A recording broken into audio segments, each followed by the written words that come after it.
Hello, everybody. Am I live? I don't know if I'm live. We're going live right now.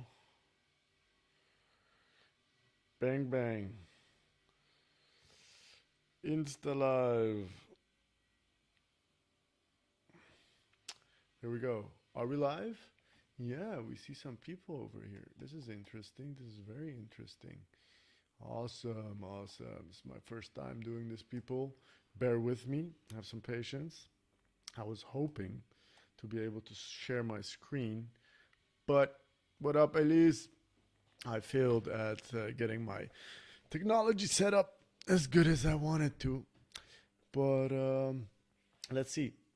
Today we're going to talk about financial disruption. How's everybody doing with the shutdown? It's not a lockdown, it's a shutdown. So if you work with people, basically, you're not allowed to continue business as usual. And I can imagine that being kind of painful if your main source of income is your job.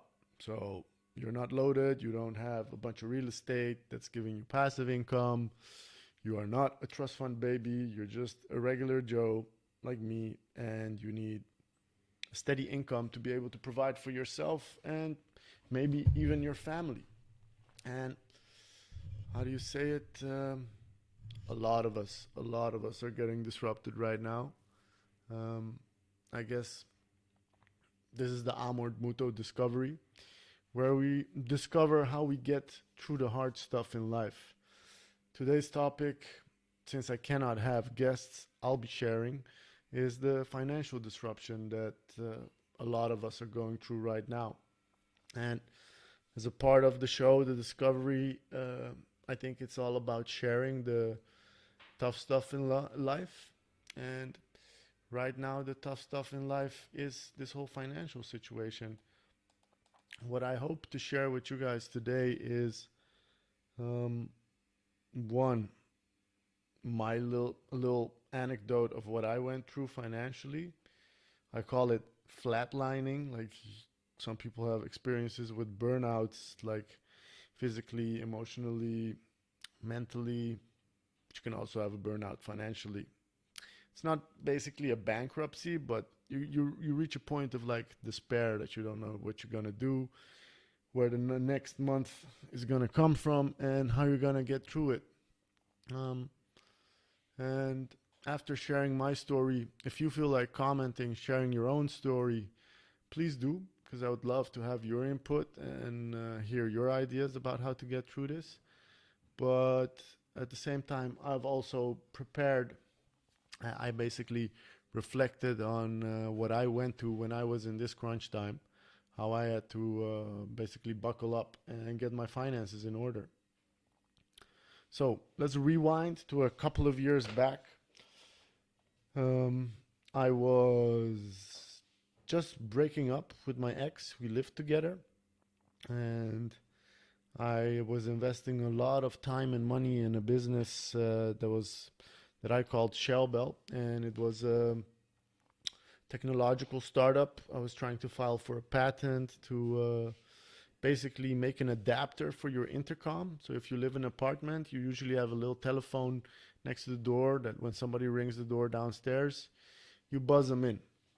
And I thought of the idea because I broke my neck, and it took me a lot of effort sometimes to open the door on time.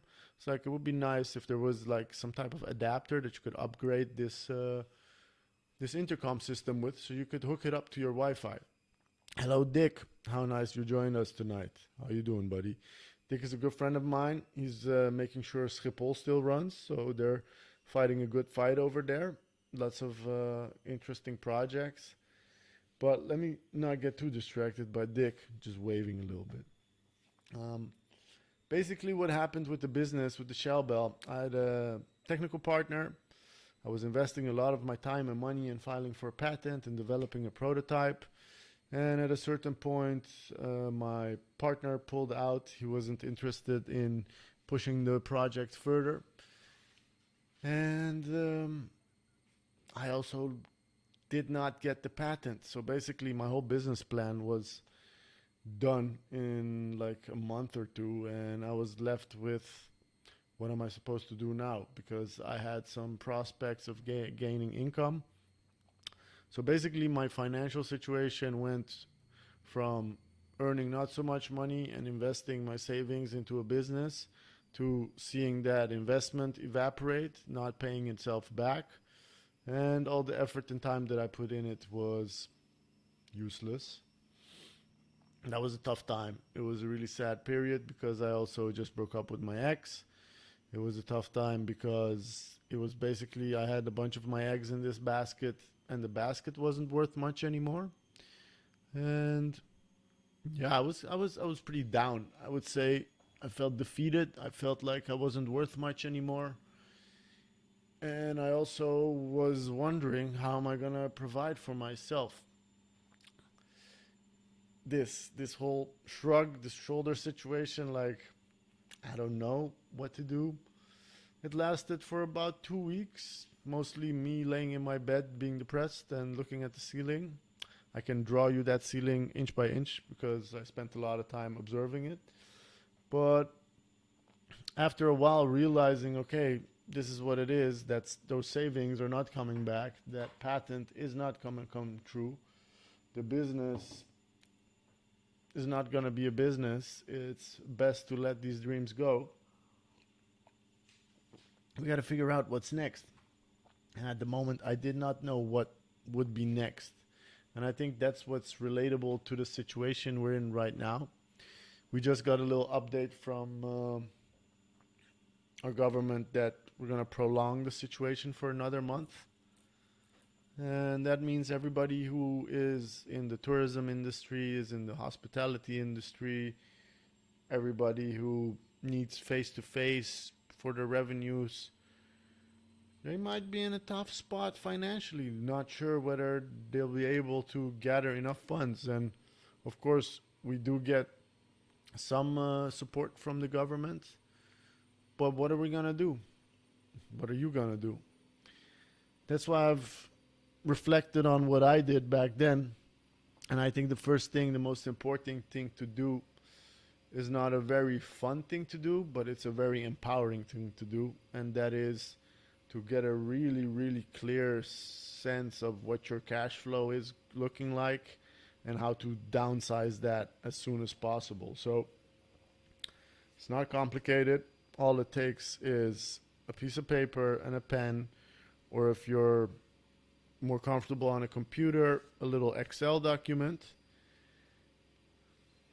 Open up your bank account and look at the repeating costs, the monthly expenses. So it's kind of hard to cut off your rent or your water or your gas. But what other repeating costs can you see that you could live without? It's not a comfortable decision. It's not a decision you have to make on the spot, but to create an overview of how you can downsize your cash flow, the part of it that's going out, is really helpful. Because just imagine you have some savings. Let's say you have 5,000 euros in savings. And every month you're spending about, say, 1,500 euros on living expenses. So that's your rent, your water, your insurance, your energy, your internet, etc. That would mean that this is not considering food. So let's say you eat 500 euros a month. To live, it's going to cost you 2 grand a month. You have 5,000 in savings, it's going to last you 2.5 months, and then you're at zero. You might want to push your bank account below zero, but you're basically digging a hole and also not sure when you're going to come out of it. What I would recommend when you're making that list, what your cash flow looks like on a monthly, be sincere with yourself. Which one of the expensive that you have on this list? What's up, Sia? I know you live the good life, my friend, spending time with your baby. Shout out. Um, Basically, the question is, which one of your expenses can you live without? And it's a tough decision to make in a blink of an eye. But if you would consider that maybe your Spotify account, maybe your other digital membership like Netflix, or be real tough on you, your internet connection, whatever subscription you have that you could live without, that you could source in another way, like telling you to download illegal music and movies. Just do it if if times are tough. Um, that's gonna create a different picture. So just imagine that you could save 200-300 euros on cash flow out a month, just on monthly expenses like stuff that you think you need, but push comes to shove, you'll keep breathing without it. It's worth considering to cut those things, and that's gonna give you more air. So those 5,000 euros that would last you 2,500 euro, 2.5 months, will last you three, maybe even four. I'm gonna share what I did because when the crunch time hit me, it hit me hard. What I did was basically rent out the rooms I had in my house. Before I was living together with my girlfriend, we were living a nice life. When I hit the ground financially, I was like, okay, now it's crunch time. I gotta Airbnb some room. Can't do that right now, but you could rent out your room for because there's a lot of people looking for housing all times. What does this mean? You're gonna lose privacy. You're gonna lose your intimacy if you're living with a loved one. It's gonna create discomfort. And remember, this discomfort, keep that in mind because this is something that, in my opinion, is something that can motivate our creativity when we need to get ourselves moving in the times of disruption.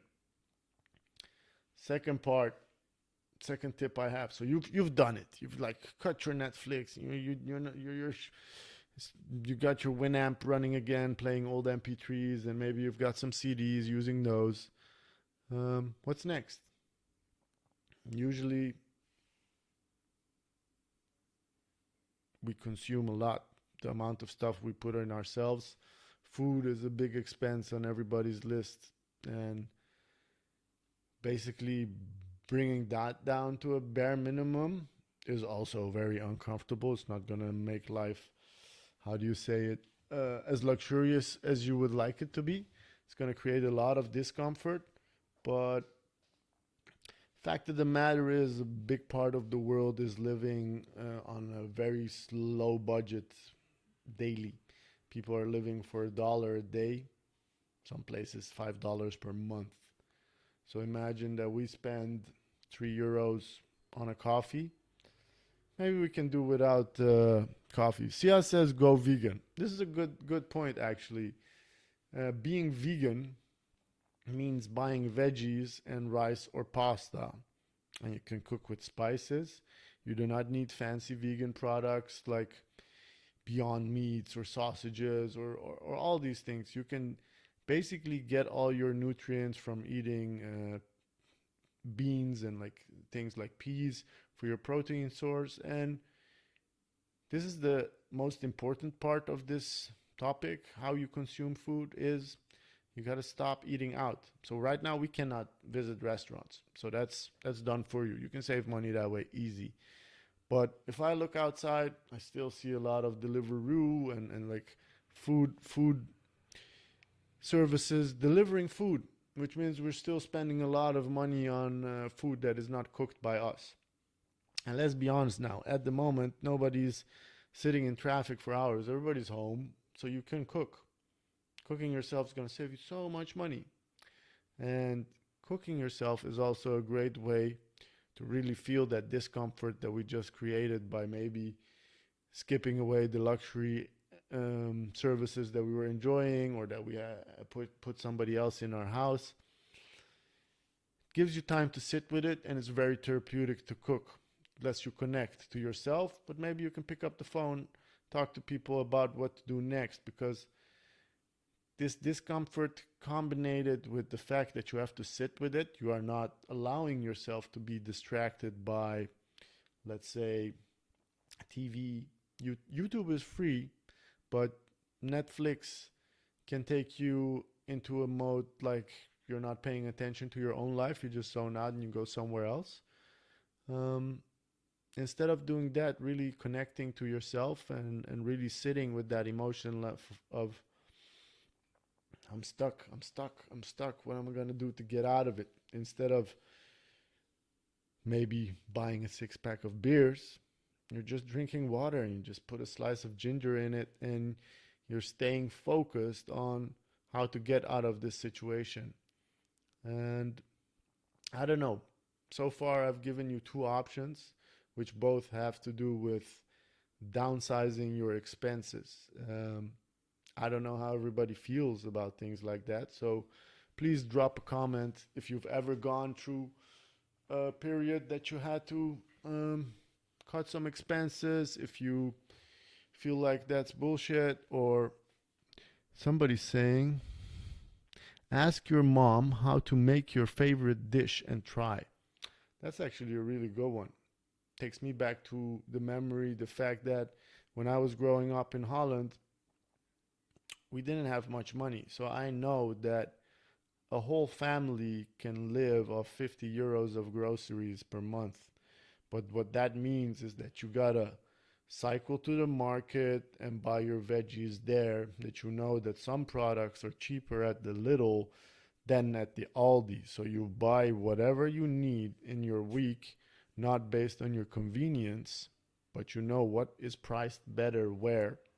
And that's basically like a game. It's like a type of Tetris. So my mom was great at it.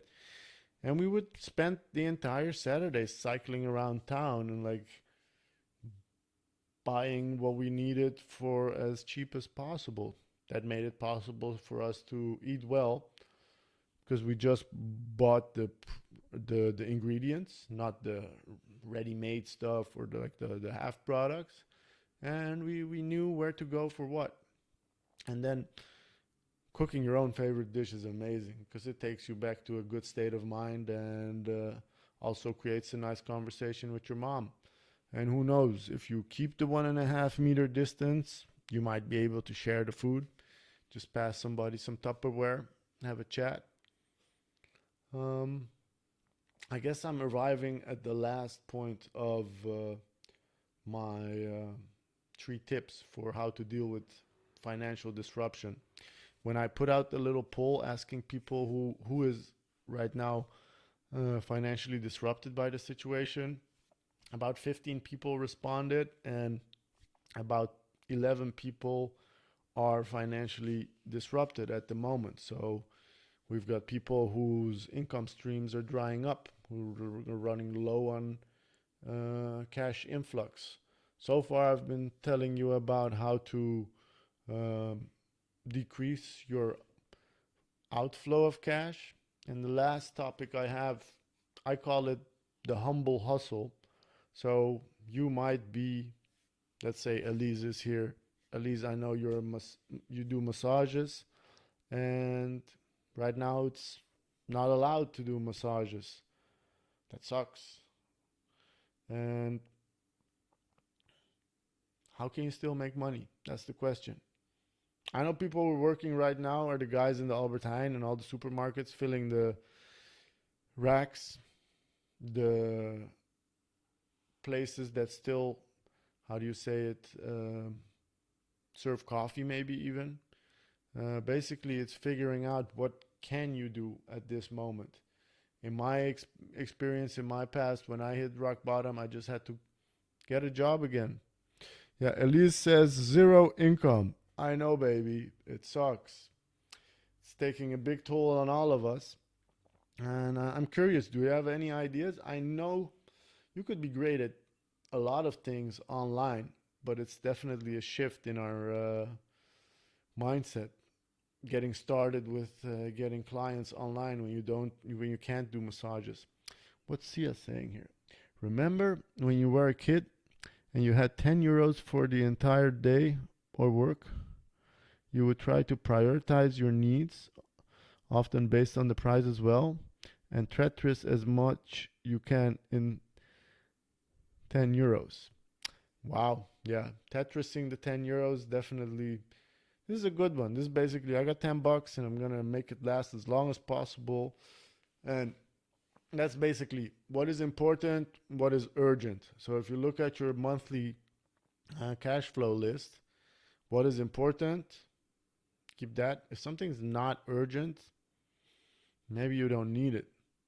Ah, Elise has online breathing sessions through Skype. So, Google Elise Unrush. She's great. She's lovely, beautiful energy. And she does massages, Unrush massages, but she does a lot of energy work as well. And you can get online breathing sessions. That sounds beautiful. Hope more people. It's about omdenken, what you still can do. Exactly. That's what I mean.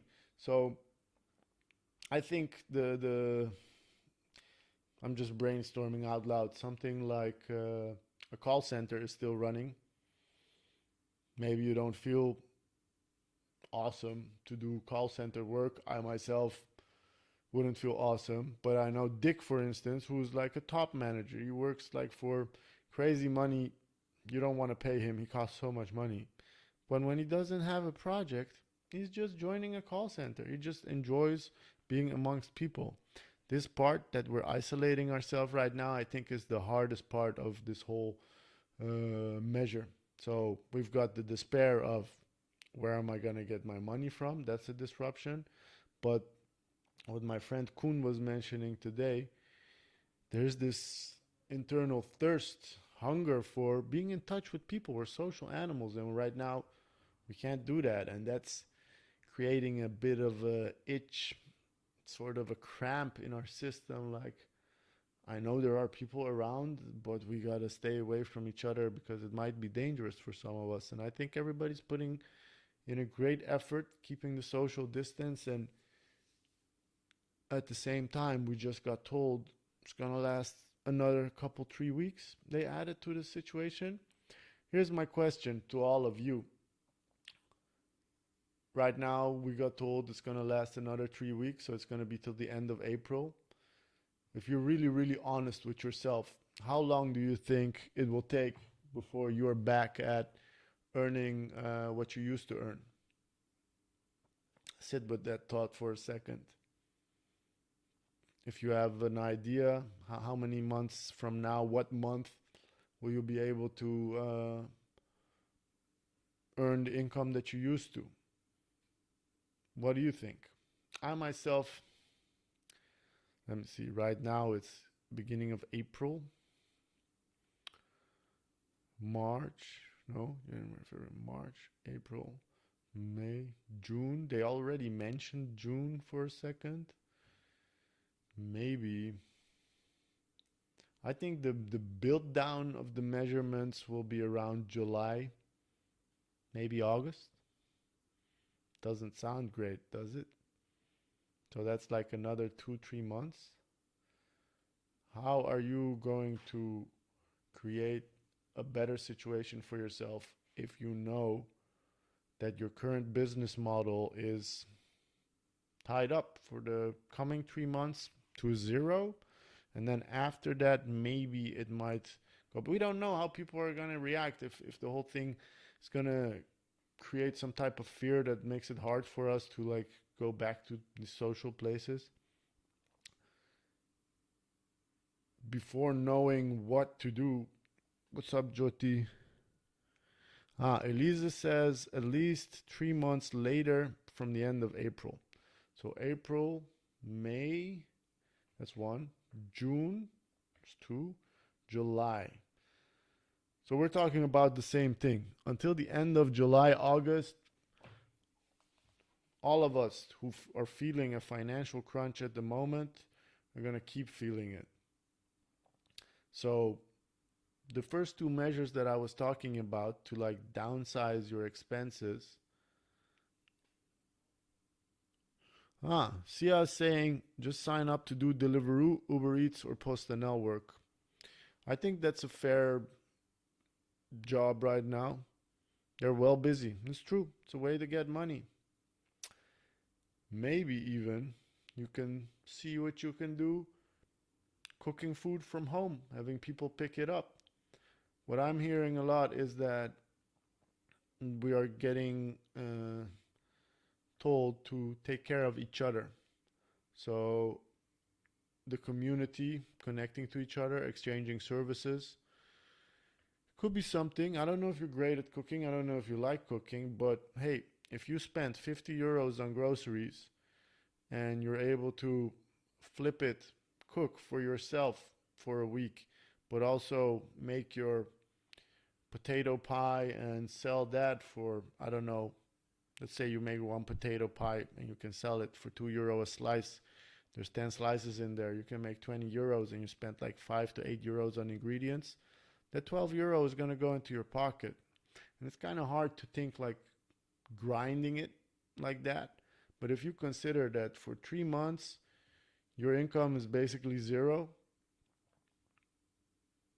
it's going to be kind of hard to see all your savings evaporate and then still not know when your income is going to pick up. So this is a thing that with being disrupted is important to act now.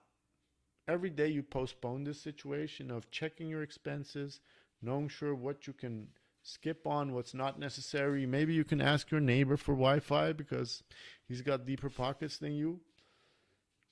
Maybe it's time to do those things earlier than later, because before you know it, the months will pass. Your money that you spent, you're not going to get it back. And then your savings get smaller. And this is me assuming that you have savings. Who knows? You might be already at the zero level. So every month's like super crunch time. I was talking to a friend of mine this afternoon. He right now is a cameraman. He does a lot of video gigs. And he can't do that work right now. Nothing is happening. All events are canceled. He needs to leave his house within the month. He needs to find a new place within a month. Super grim outlook. Had the same talk with him, shared my tips with him. I felt the discomfort and I could see it in his face, like considering things like skipping alcohol. He likes to drink his worries away. Skipping cigarettes. Not only bad for your health, really bad for your wallet. What's going on here, Sia? Nearones, an app mostly for Amsterdamians.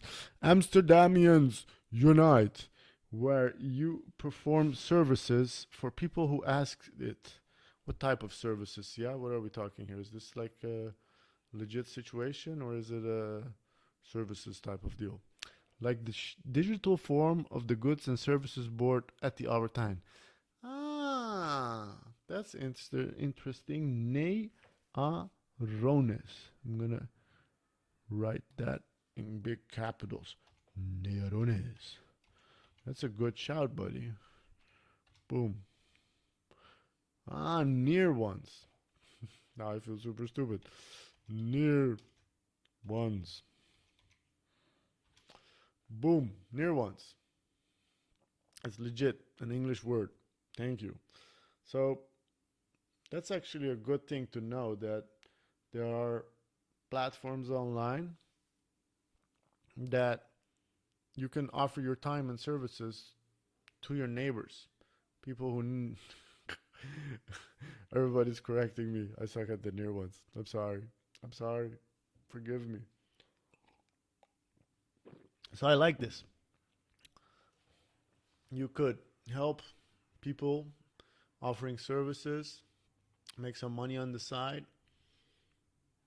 That's the humble hustle right there. I think that's a real great example of just like what can I do right now to create an income for myself to really postpone the point of no return, and that is flatlining your bank account. And I think most of you get this, most of you know this, most of us realize that if you reach zero, it's not so great.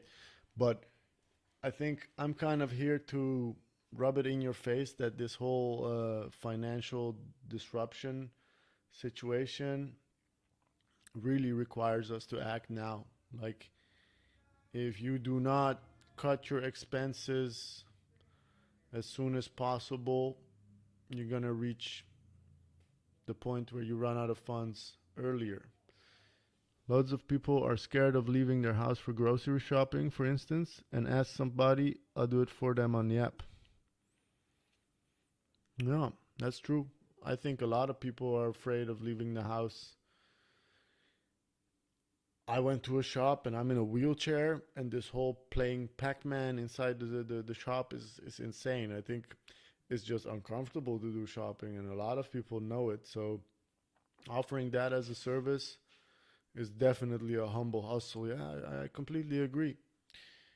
Um, what I was saying was, you know all this. You know you got to cut your expenses. You know you got to look for money wherever you can find it. And you know that you can save a lot of money by taking the time that you now have on your hands because you are not stuck in traffic. You can do your calls and meetings from your computer. You can spend that time cooking for yourself, save a lot of money there. And this Near Ones app, that's a great idea. I love it. I did not know about it, so I got to thank all of you for sharing it and me for thinking it's Nearones, which is also a nice brand if you think about it. You just got to think about it. What's up, Fine? How's it going, buddy? Um, so this is a question I have for you. Have you already started cutting your expenses? So we got told that everything's going to be shut down for 3 weeks, 2.5 weeks ago. So we already knew the financial outlook's going to be a weird. We also got promised that there will be some type of measurement from the government to make sure nobody reaches this point of no return, this personal bankruptcy. But this is the question: which one of you has already started cutting expenses? Have you already taken a look at your monthlies and your incidentals and which ones you can live without? Please leave a comment. Tell me if you have. And if you haven't, why? And is it something that you're considering? And what are the things that you could live without easily, but feel some type of internal resistance towards doing? I can share you from my example. For instance, I used to have a television and internet combo situation at my house, and it was costing, I think, 45 euros per month. I think I had Tele2 or T-Mobile. And as soon as that happened, I was like, when do I even watch TV? Who cares about TV? Let me cancel that. It's going to save me half. That's 20 euros in the pocket. That on a year base is 240 euros. It's a lot of money. Spending it, not using it, makes no sense. Never should have had it in the first place. Never got it back afterwards as well. Another thing that I saved a lot of money on was, it kind of sucks to say, but um, basically heating. Turn down the heating, not turn it up. So I went from four layered toilet paper to three layered. I never entered the multi layer market. To be honest, I still use sanding paper, which keeps everything smooth. That's how I do it. But to be honest, you can also wash your butt. A big part of the world runs on water, washing their butt cheeks, making sure it's squeaky clean. So maybe timing that with the shower. I remember a good friend of mine, he's not so active on Instagram, Ridvan. He needed to save up because they were going to buy a house. And they needed to save up. They needed the down payment. It was a lot of money. And this man is great at crunch time. He always eats the same thing for breakfast and lunch. He eats a sandwich with cheese and ham. When life is normal, he eats 2 layers of cheese and 2 layers of ham, puts it in the toasty maker, and when he needed to save money, he cut his sandwich enough. So 1 layer of cheese, 1 layer of ham. You might think, what's that gonna save? But if he's buying 2 packs of ham a week and 2 packs of cheese, now he's buying one ham of pack per week. It's half. It's half. Elise is paying for the gym because of the support, but now we'll be closed till June. That's 35 euros a month. I'll overthink it again. That's a good idea, Elise. That's definitely a good idea. 35 a month. I think my gym sent me a message telling me that they will not deduct it. So that's a very fair move from them. I haven't checked if they're doing it or not. And for me, I think it's the same amount. But yeah, gyms, like my sister runs two yoga schools. I used to be a shareholder. I helped her found those schools, and they're two big schools. Imagine this. We're doing this talk right now as consumers. So we have a monthly income and we have monthly expenses just for our private life. What I think about most is how are entrepreneurs who like business owners, how's a business owner going to survive this situation where you've got monthly expenses and zero income? It's super grim. And the packages that were released promised 4,000 euros for business owners. But if you, for instance, have, let's say, you have a, what's a good example? A barber shop. Or no, the hell with it. The example is the yoga school because I know it best. Yoga stool, youloveyoga.com has a building where they facilitate their classes. How much does it cost to pay rent? Let's say that's 5,000 euros a month. On top of that, you got your insurance. That's another 500 euro per month. On top of that, you got your gas and electricity. It's another 500 euro per month. On top of that, you've got all the software, bookkeeping, the services that keep your service running. Another 500 a month. So before you know it, we're talking about 6,000, 7,000 euros a month, and that's not even your staff. So the government will help us, support us with covering the staff, but how are you going to take care of a 6,500, 7,000 euro per month outflow of cash when there is zero coming in? I think the real effects of this whole standstill of the economy is going to be obvious soon when all the businesses are going to see the meat that they have on their bones evaporate in a very short amount of time. And then it remains the question, what will happen next? For them also, I know business owners, first thing they do is cash flow management. Boom, what can we cut? What can we postpone? What can we delay? How can we make sure that our bank account does not reach zero? Because if we reach zero, it's game over. We've got to file bankruptcy. And you don't want to do that as a person, but you also don't want to do that as a business. As a person, it's really important to be just as business minded right now because we do not know how long this will last. We do not know when it will end, and the sooner you act, and it's not going to be fun decisions, and that's the whole point of this exercise. The disruption is fun when you've gone through the changes. Going through the changes might not be so fun. So thinking of how you can minimize your monthlies, postpone your incidentals, or just delay them. And maybe this just comes to mind. Maybe you got some stuff that you don't use. Maybe it's time to start selling some of your stuff. It might be weird to consider it, but downgrading in materials creates a lot of clarity and space from a mindfulness perspective, letting go of all these things and realizing that you as a person are just as great and beautiful without all these things. The fact that you just need water, nutrition, love, and care to stay alive and function is something that we do not realize when we're put in this crunch time. Like, boom, you used to earn 2,000 a month. It's going to drop. You don't know for how many months it's going to drop.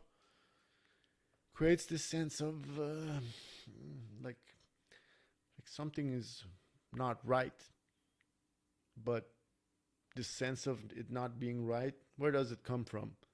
You consider yourself entitled to drinking champagne. It's like a weird example. I don't know who's drinking champagne at the moment, but like imagine you're from the Silver Spoon Club and you're used to drinking champagne and suddenly you cannot afford champagne. You're like, my life is a mess. I cannot live life without champagne. How am I supposed to live life? That's nonsense. That's complete nonsense. You know it. Deep down, you know it, but you do not want to feel the discomfort of letting go of something you really like and think you can't live without. But when you're able to let go of these things, that's a real weird example, but I myself, I broke my neck. Biggest punch in the face I could get was I enjoy using my body to run around and jump around and live an active life. And now it's gone. I cannot live without an active life physically. How am I supposed to enjoy how I like to enjoy life if I cannot jump on my motorcycle or go kickboxing? That's being disrupted. That's like my train of thought about what life is about was completely torn apart, and I had to figure out anew. Um, and it's really humbling to realize that you do not need all those things to live a good life, to enjoy happiness. But at the moment when it's happening, you want to postpone it because it has to do with some type of pain that you do not want to experience. But as long as you keep postponing that pain, you're going to keep getting more and more stuck. And it's going to be harder to get yourself to the point that you're like, okay, that was something that was tough and I went through it and now I feel good about it. I see we have some guns people joining us. That's beautiful. What's up, Michelle? What's up, Dylan? You guys came in late. I'm going to give you a quick recap. We're talking about the financial disruption that's happening to a lot of people all over the world right now. So people's cash flow is completely upside down. If you work with people, if you work at events, if you work in the hospitality industry, you don't know when you'll be able to work again. You don't know when your cash flow will pick up again. So we got to stay afloat and we got to be nimble. We got to be quick on our feet. The tips I had so far were minimize your expenses, make that list, sit down, pen and paper, bank account, write it out. What's a monthly that's urgent and what's a monthly that's not so urgent? Why am I spending this money? Maybe I can keep it. Will make me last longer. And basically, looking at your monthly expenses, the second topic was how we consume food and drinks.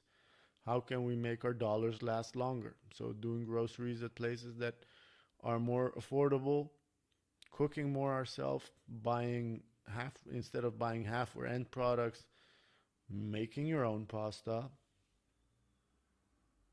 It's not about the fact that you're gonna save a whole lot of money, but it's about the fact that you've got time on your hands and you need to use your time to really think about how you're gonna get back on top of things.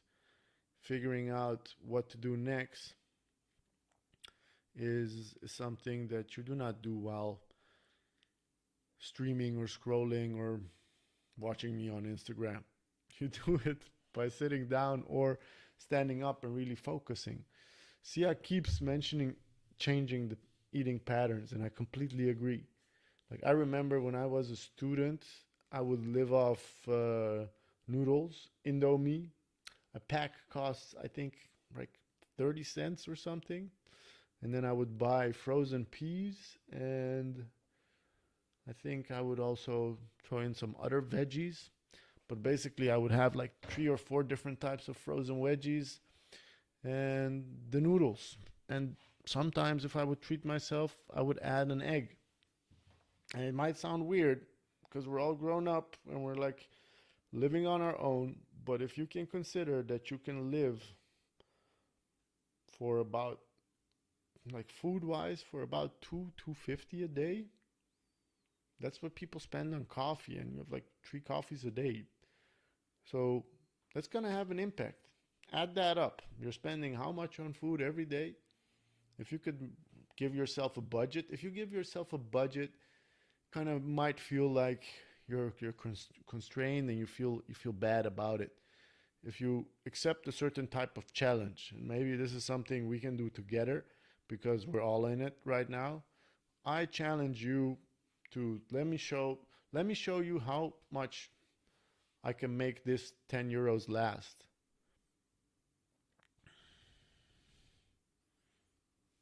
Simple, but there's your carbs, vitamins, and proteins. See how you should start this whole nutrition channel thing? I never understood the difference between proteins and carbs. I don't know all this stuff. All I know is it's important to eat well, but it's also important to have a good relationship with your food. And this is what I was trying to mention. If you're stuck in this situation, like, okay, I gotta cut expenses, it might feel like you're going through poverty. Well, if you change your look at it, then you'll be like, okay, this is a game, and the game is how long can I make my funds last? I want to be good at this game. I want to be real, real good. So every time you're cutting expenses, you're basically winning the game, and that is a completely different feeling than forcing yourself to be like, oh, I wanted to buy the nice chocolate, but now I'm stuck with the not so nice chocolate. While the guy who's playing the game or the girl who's playing the game is like, who wants chocolate? I don't need chocolate. I'm winning this game that has to do with making my money last longer. And I know that I can go on to Near Ones, the app, and offer my services. And then if I make some money, I might buy myself some chocolate as a treat. So, this state of mind of looking at it as a challenge, because it is challenging for a lot of us. Like Elisa just mentioned, she's paying the gym 35 euros a month as a support, which is fair. But she's reconsidering that because she's seeing her income stream evaporate.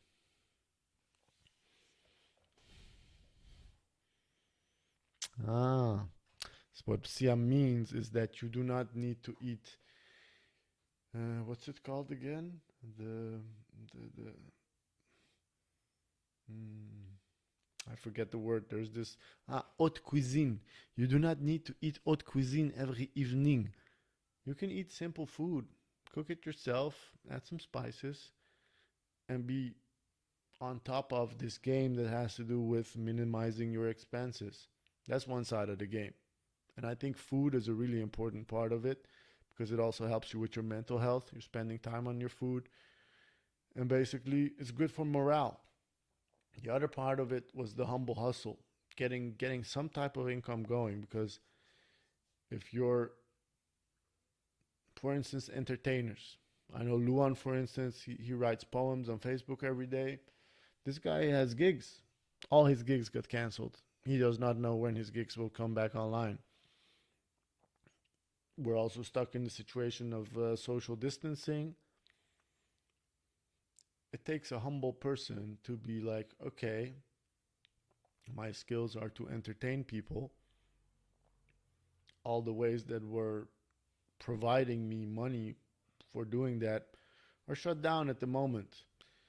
Maybe I just need to take a box, walk into the park, place a hat there, and start freestyling. Who knows? I'll spend 2 hours there.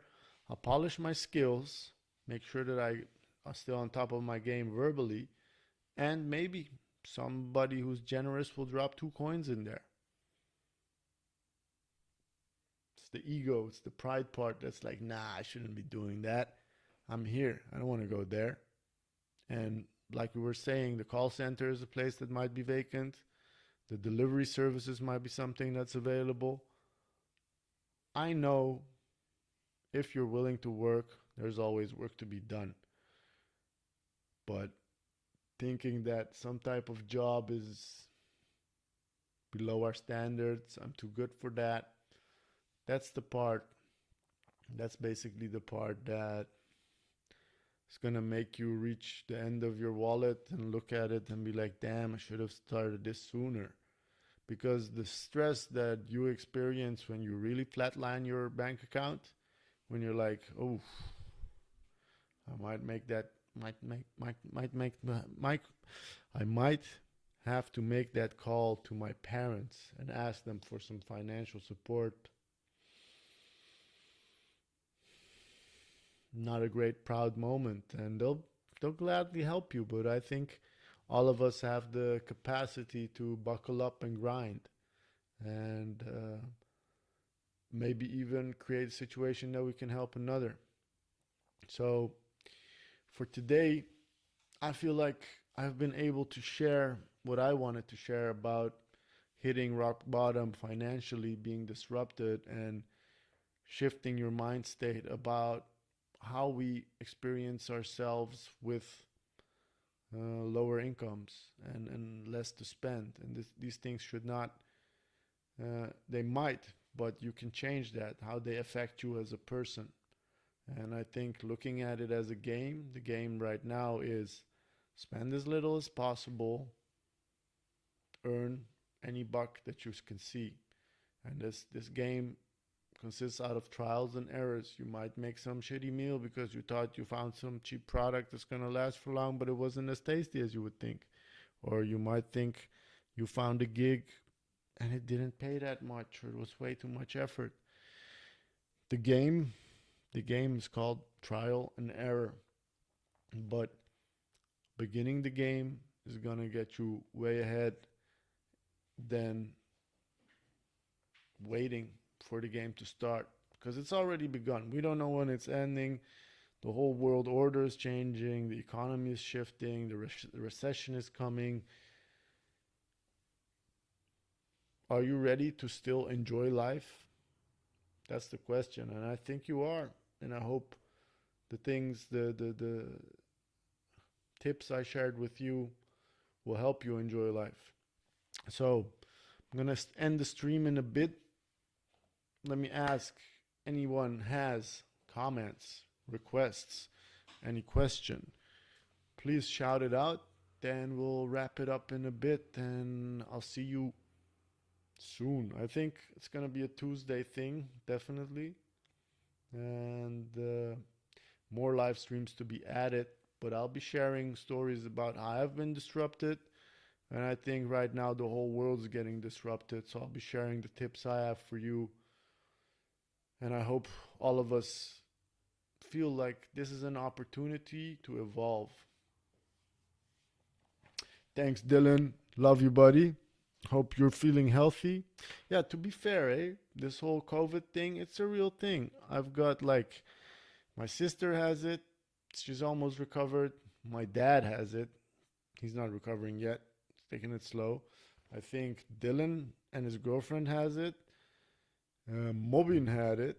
So this is 5 people I already know who are enjoying the whole situation, and they're not even a statistic. Nobody got tested. They're just suffering the what's it called symptoms of like heavy breathing, painful lungs, chest pains. My sister was describing it as like getting stabbed in the chest, and at the same time also worrying about the financial situation. And I have a real good friend of mine who's also a doctor, so he works in a hospital, and his parents are like super sensitive to catching it, so he has to be super careful. It's a real thing, and it's really important. Dylan, how do we know when you will be back with the next session? That's awesome, buddy. I will be back with the live session next week, Tuesday, 100%, 8:30, like we did tonight. And I might add another session, I think on Thursday evening, because I also want to do the Yoga Nidra sessions live, share some free Nidra, because that's something I can do. And I hope to invite some guests as well. Awesome. Elise, same here. Nice to connect. Thank you for your tips and your honesty. And don't feel bad about canceling your gym subscription. It's kind of tough to say, but this is the advice I've been giving to all business owners I know. Don't pay rent. The hell with it. Let your landlord chase you for rent. Sucks to say it, but everybody who owns a building for their business, they put down 3 months of deposit. Their landlord has 3 months of their deposit. So they can not pay rent for 3 months, and then the landlord can start complaining. But to be really mean, I don't think, like, of course, everybody's feeling it in their pocket, but the point of the whole game is to not flatline, not to go bankrupt. Personally, business wise, emotionally, and that means cutting expenses that are not urgent. And you might consider rent to be urgent, but when you're running a business and you got told that you cannot operate your business, and you're still paying for rent, wow, it's going to hurt. It's going to hurt real bad. So I hope you understand that business owners are making the same decisions right now. I was watching a interview with Kevin O'Leary even.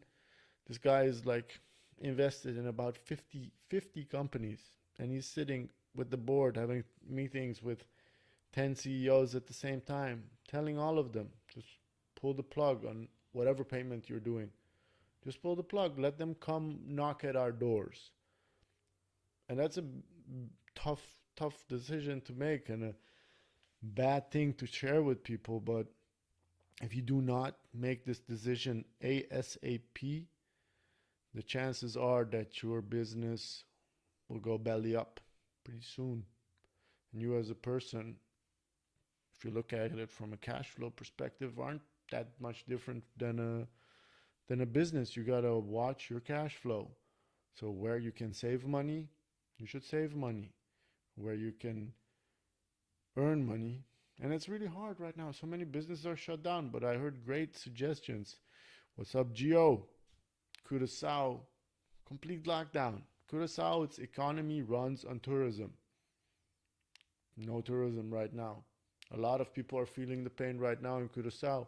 I'm curious, Gio, what are the advice people are giving each other there? Because Curacao, without income from, like, imagine if a country or like a nation runs on tourism, that means that the most people who work are employed in tourism. Right now, tourism is shut down, hospitality is shut down, we cannot visit restaurants or cafes. That means a lot of people can't work, a lot of people might not get paid. In Holland, we have a lot of people still working from their home, doing their meetings, they have office jobs, we can relocate them. Horeca is hit heavy now. Hell yeah, I don't know how they're solving it.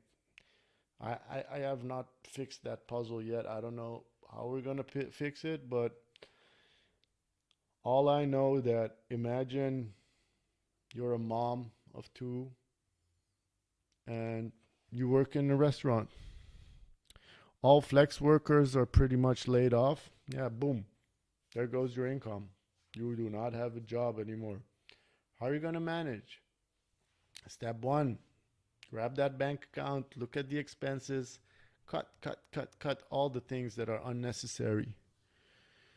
Yeah, that's the second part Geo is dropping on us. The truth, tourism won't pick up for a while, even after the virus. That's a real thing. It takes a while for these things to get up and running again. What did I just read? That Transavia canceled their flights till 6th of May. And I think that's something we have to realize. If the leaders of the free world would step on the stage and tell us, hey guys, I got some bad news. You know, the business as usual situation, eh, not this year. Everybody would freak out. That's why they're dropping it on us 3 weeks, 4 weeks at a time. Yeah, Gio's saying it. Hotels and big business ask for donations to pay the workers they're laid off. Yeah, if you don't have the money, you got to find it somewhere. And it's a real humanitarian crisis, as you would say. We're going to experience a lot of financial disruption, all of us. And imagine that the person earning the money, their family is distraught, but then the local businesses are also distraught. A lot of disruption is happening from the little peoples. Yeah, big businesses asking donations from the little peoples. That's amazing. Yeah, I don't know. I don't know. It's really weird.